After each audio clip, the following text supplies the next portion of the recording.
시사발전소 한진입니다. 윤석열 당선자의 노동정책과 관련된 이야기를 짚어보려고 합니다. 자, 여러분들도 아시겠지만 그 대선 후보 과정에서 120시간 노동을 이제 가능하게 해야 된다라는 이야기를 하던가 또는 최저임금제를 폐지해야 한다든가 하는 극도로 반노동적이고 반인권적인 발언들을 내뱉어왔던 윤석열 당선자.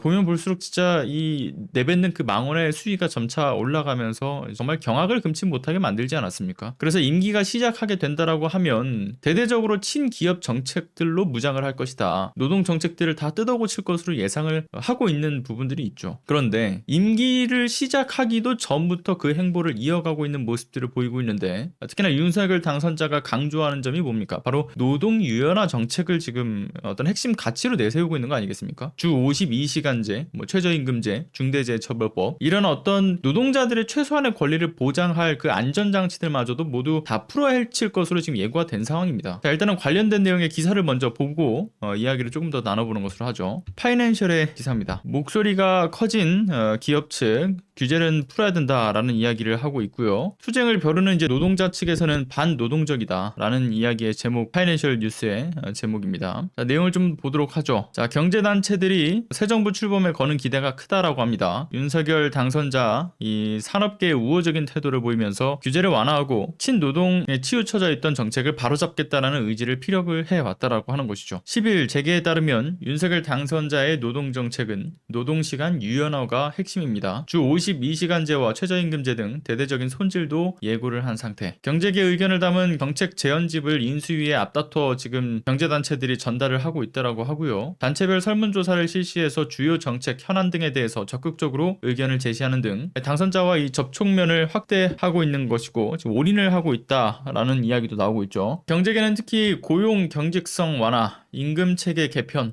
중대재해처벌법 입법 보완 등 해결돼야 할 시급한 현안으로 지목하고 있습니다. 주 52시간제 유연화, 최저임금제 개선, 상속세, 법인세 완화 등도 경제계의 수건이라고 이야기를 하고 있죠. 인수위는 새 정부 정책과제로 선택적 근로시간제 정산기간 확대 등을 통해서 근로자의 선택권 강화 방안, 공정한 노동 전환 체계 구축 방안 등을 거론, 선택적 근로시간제를 확대하겠다라는 것은 문재인 정부의 주 52시간제 근무제를 완화하겠다라는 것과 같은 의미다라고 하는 것을 이야기하고 있습니다. 자, 노동계의 반발이 점차 거세지고 있고요. 윤석열 당선자의 이 노동정책을 반노동적이라 비판하면서 투쟁을 예고하고 있다라고 하죠. 이미 예상했던 그림이기는 합니다. 그런데 왜 냉동인간이라고 하는 그 별칭이 붙어있을 만큼 어떤 구시대적 사고방식에 멈추어 있는, 그러니까 미래지향적인 사고방식이 전혀 불가능한, 전혀 못하고 있는 그런 상황이지 않은가 싶은 이 황당한 노동정책을 내세우려는 그 움직임들을 보이고 있죠. 그간 어떤 장시간 노동을 강요하고 연장 근무를 하면서 이제 야근을 하더라도 수당을 미지급해왔던 과거 노동계에서의 어떤 패단을 다시금 부활시키려고 하는 것으로 보이지 않습니까? 그가 이야기했었던 120시간 노동 발언이 단순히 어떤 계산착오에서 나온 것만은 아닌 겁니다. 자, 윤석열 당선자가 특히 근로시간 연장과 관련한 공약으로 이제 내세웠던 것이 앞서 보셨던 것처럼 선택적 근로시간제 어떤 정산기간을 확대한다든가 연장 근로시간 특례업에다가 이 스타트 업종을 포함시키는 것, 그리고 전문직 그 직무의 이 근로시간 규제 적용을 제외하는 것 등을 이야기를 하고 있죠. 일단 이 선택적 근로시간제 정산기간을 확대하는 것의 어떤 문제만 먼저 두고서 보면요. 회사 측이 선택적 근로시간제를 근로자 측의 선택이 아닌 회사 측의 어떤 강압에 의해서 활용하게 된다라고 하면 근로시간이 무분별하게 연장될 수 있는 문제, 그리고 연장 수당을 지급하지 못하는 문제로 연결될 가능성이 매우 높다라는 지적을 받고 있는 공약입니다. 그러니까 선택적 근로시간제가 아무래도 업무가 언제 시작하고 언제 끝나는지를 정하지 않지 않습니까? 그래서 노동시간의 규제가 사실상은 거의 없다고 봐야죠. 그러니까 선택적 근로시간제 정산 기간이 3개월일 때는 그나마 3개월 단위의 어떤 가산이 그 임금도 정산이 되고요. 근로일 사이에서 한 11시간 정도 연속 휴식 시간을 또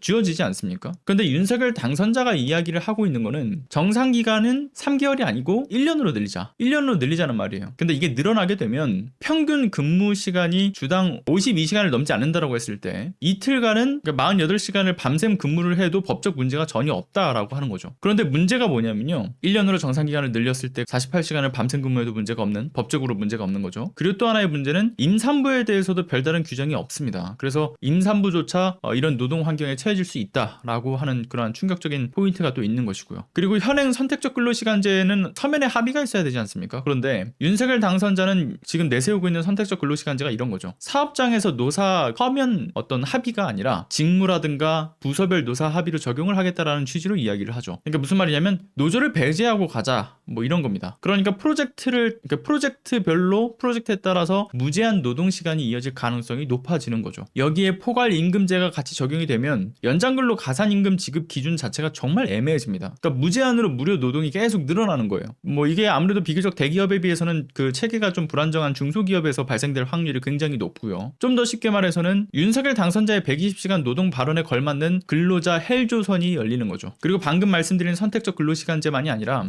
그 밖에 좀 전에 말씀드렸던 연장근로시간 특례업종에 이제 스타트업종을 포함시키는 거, 그리고 이제 전문직 직무에 그 근로시간 규제를 적용하는 것을 이제 아예 제외하는 거, 결국은 주 52시간제를 무너뜨리겠다라는 거잖아요. 그죠? 그러니까 그러면 이쯤에서 세계일보의 기사를 먼저 하나 좀 보고 오시죠. 고소득 직장인 주 52시간제 제외 검토, 화이트칼라 이그젬션 뭐길래? 화이트칼라 이그젬션 그 도입을 검토하고 있다고 알려지고 난 뒤 온라인 커뮤니티와 소셜 네트워크 서비스에 올라온 반응들은 상당히 부정적이었습니다. 구로의 등대가 다시 켜지냐? 구로의 IT 업체 사무실불이 24시간 켜져 있다라고 해서 나타난 단어죠. 한국에서는 고소득이라고 하면 연봉 7천만 원 정도인데 갈려나갈 사람들이 많을 것 같다라는 댓글도 달렸습니다. 대기업에 다닌다는 한 네티즌, 주 52시간제 도입 후에도 초과 근무를 하고 있지만 예전보다 눈치를 덜 줘서 사람답게 사니까 좋더라. 네, 강조해야 될 부분이죠. 만약 근로시간 제한이 다시 없어진다면 생각만 해도 끔찍하다라는 이야기도 합니다. 화이트칼라 이그젬션 무엇이냐면요.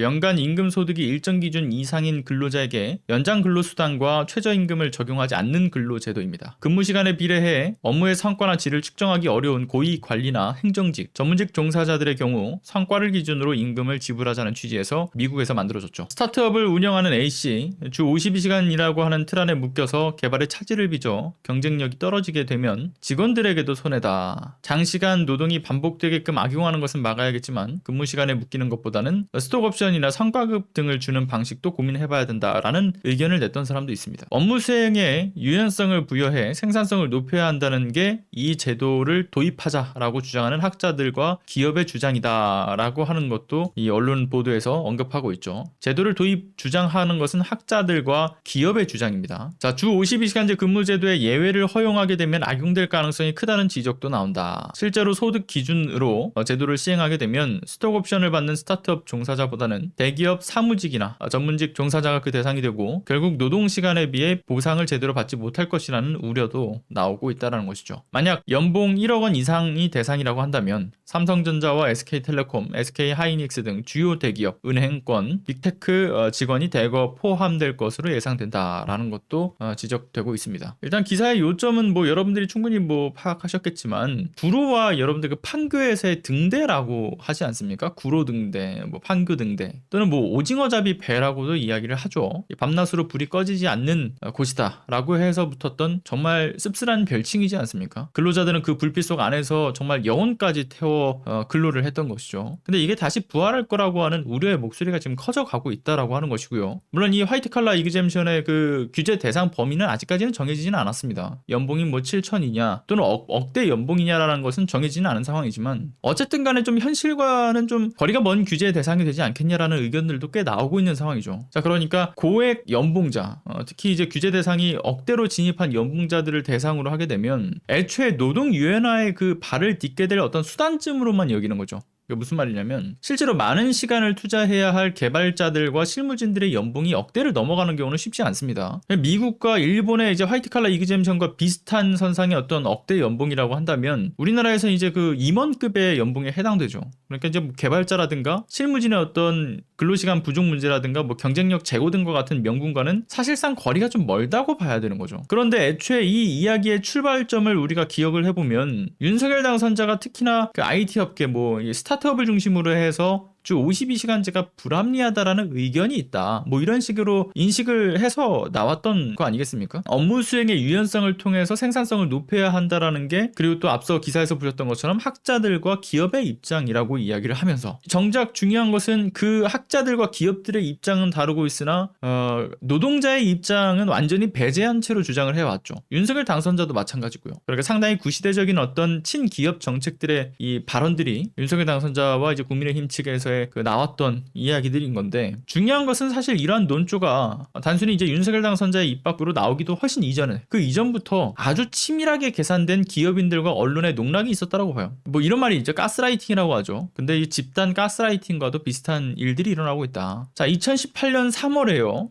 주 52시간제가 정착이 되고 나서부터 언론들에서, 그리고 이제 사용인들 입장에서 강조되어 왔던 것이 무엇이었냐. 자, 주 52시간제가 기업 경영에 있어서 개발을 더디게 한다라는 이야기들을 했습니다. 그러니까 해외 시장과 비교를 했을 때 경쟁력을 상당히 떨어뜨린다, 뭐 이런 이야기였어요. 그런데 실제로 그걸 들어가서 현장의 실무를 담당하던 근로자들한테 이야기를 들어보게 되면 상황은 완전히 달라요. 뭐 예를 들어 게임 업계만 따져보더라도 그렇습니다. 뭐 주 52시간제 그 제한 이전에도 근무량에는 뭐 어쨌든 문제가 없었다라는 이야기를 해요. 그러니까 오전 9시에 출근을 해서 저녁 8시까지만 매일 일해도 주 50시간이기 때문에, 그리고 실질적으로 개발이 더딘 이유는 근무량 때문이 아니라 기본적으로 뭐 예를 들어 이런 구조 때문인 경우가 많다라고 이야기를 하는 거죠. 뭐 예를 들어 제안서를 하나 이제 이 상부에다 올리지 않습니까? 제안서를 올리면 그것이 내려오는 데만 이틀이 걸린다는 거예요. 근데 그 내려온 그 상부에 제안서를 올리고 나서 다시 이제 그 제안서를 기반으로 해서 명령이 떨어지지 않습니까? 지시사항이 딱 떨어지는데, 실무에는 전혀 적합하지도 않은 이 지시사항들이 줄줄이 그냥 같이 내려오고 하니까, 이런 것들만 구조적으로 좀 줄이고 하더라도 이 개발 기간이 좀 줄어들 수 있다라고 지적을 하는 게 현장 실무자들의 이야기예요. 그러니까 이러한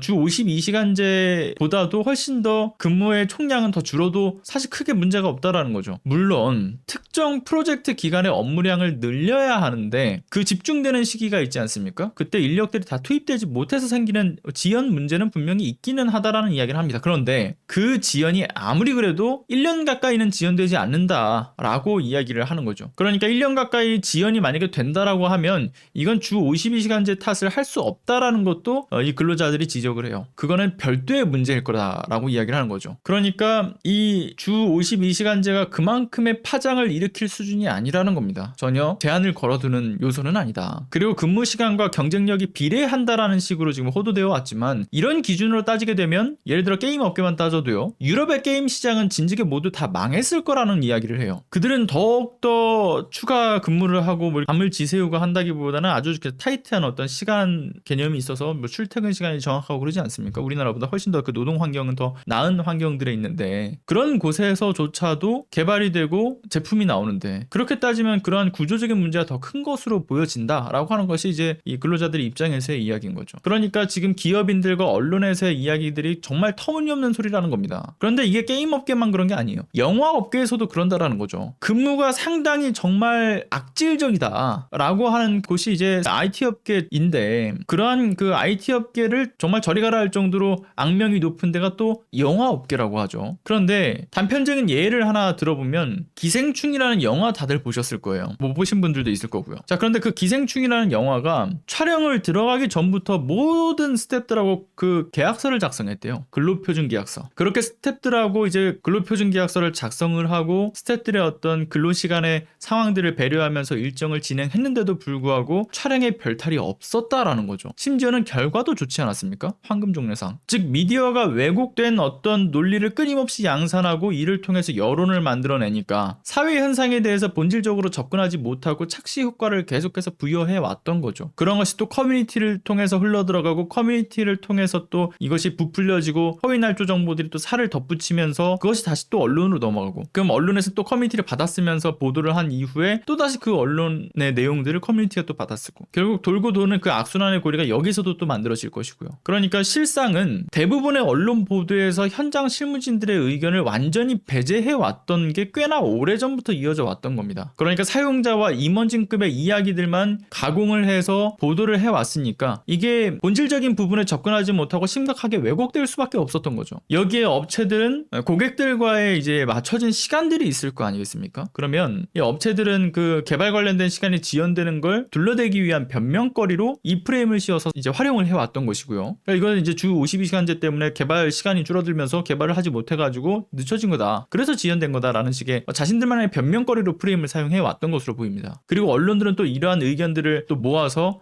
문재인 정부를 겨냥한 공격용 프레임으로 적극적으로 활용을 해왔던 거죠. 그래서 근로자들의 이야기와 기업인들, 언론인들의 이야기가 완전히 다른 거예요. 완전 이질적으로 다른 겁니다. 현장의 이야기와. 그러니까 기업과 언론의 그들의 그 이해관계가 맞아떨어지면서 하나의 큰 사회 현상으로 부풀려진 것도 없지 않아 있는 거죠. 결국 그러한 왜곡된 사회 현상이 윤석열 당선자의 노동정책의 명분을 만들어주는 꼴이 되어버린 것이고요. 자, 윤석열 당선자의 그릇된 노동관에서 비롯된 정책들이긴 한데 정말 오랜 기간 동안 이들이 쌓아왔던 정말 그 본질을 호도하는 데이터들은 이거 무시할 수는 없습니다. 언론을 통해서 수많은 그 데이터들이 추적되어 왔으니까. 그래서 조금 더 디테일한 데이터와 그리고 현장에서의 어떤 목소리에 집중해서 이제 볼 필요가 있는 이슈지 않은가라는 생각도 드는 부분이고요. 자, 결국에 지금의 잘못된 정책이 결국 이제 그 노동 정책이 이제 윤석열 당선자의 임기 과정에서 통과가 되는 불상사가 생긴다라고 한다면 주 52시간제의 예외는 계속해서 늘어나서 악용이 될 겁니다. 근로자의 과로사 이슈는 멈추지 않고 끊임없이 피해자들이 나오게 될 거죠. 그런데 우리가 참 무서운 거는 여전히 이 과로사, 근로자의 과로사 문제는 해결되지가 않았어요. 그런데 윤석열 당선자의 임기 내에 이제 그 노동정책을 만약에 더 유연화시키고 친기업인 정책으로 바꾼다라고 한다면 지금도 아니어도 근로자들의 과로사 문제가 해결되지 않았는데 그것을 더 열어주는 꼴이 되어버릴 겁니다. 그러니까 이 과로사가 어찌 보면 일상이 되어버리는 거죠. 우리가 심지어 주 52시간제가 있기 전만 해도요, 이 IT 업계에서의 근로자 과로사 사망 사건들이 굉장히 많았어요. 그런 것들이 일상화될 수 있다. 그리고 그 화이트 칼라 이그젬션과 관련해서는 고소득 사무직이니까 뭐 더 어때? 그들은 근로에 대한 소득에 대한 부분들, 이런 부분들을 좀 더 유연화하는 게 뭐 어때라고 하는 마인드로 접근하시는 분들도 있을 겁니다. 어차피 임원급이고 어차피 고소득 연봉자이기 때문에 라는 이야기를 생각하시면서 접근하시는 분들도 있을 텐데 전 잘못된 생각일 거라고 저는 말씀을 좀 드리고 싶어요. 이게 이제 시작인 거죠. 시작. 자, 예외는요, 한 번 발생하게 되면 걷잡을 수가 없습니다. 예외가 허용되는 순간 그 이후에 예외 사항들이 추가되는 일들은 크게 어려운 일이 아니다. 이런 것을 알아야 한다.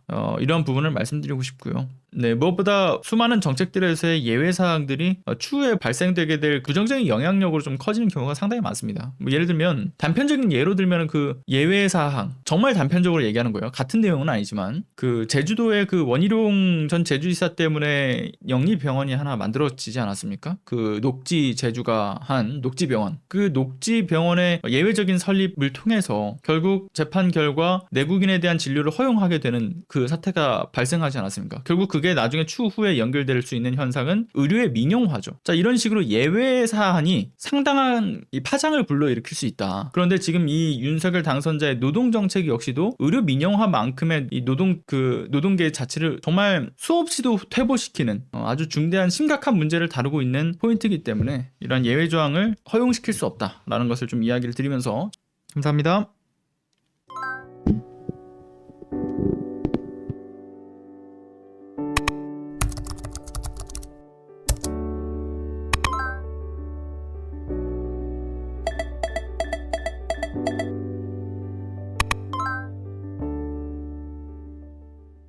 안녕하세요. 시사발전소 소장 한지입니다. 시사발전소는 진실을 찾는 민주언론으로서의 역할을 다하기 위해서 다양한 방법으로 활동을 이어나가고 있습니다.